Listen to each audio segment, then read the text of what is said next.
In this video, I want to review another resume with you. Now, before I do that, again, I want to ask you to put yourself in the position of the person that's doing the hiring. Looks like this person is applying for a driving position, so let's pretend that you are the person that's in charge of making the decision to hire. So let's review this resume.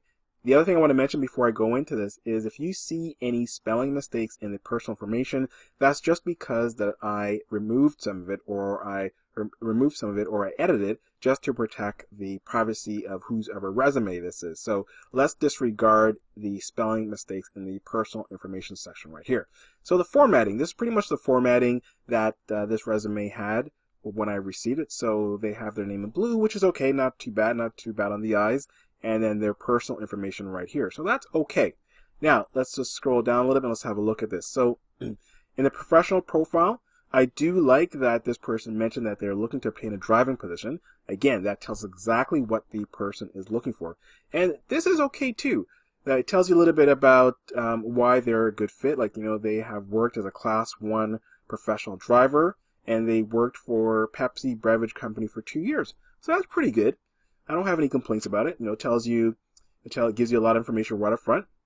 And then they even go into telling you about some of their qualifications and relevant skills, which is good too. Now, so let's scroll down and you can see the other thing that I like too is they also tell you about an accomplishment. So this is an accomplishment they've had. So this is really good also. They're telling you about an accomplishment that they've had on the job at Pepsi. So wonderful. Now, let's look into the work history, and this is where they fall a little bit short.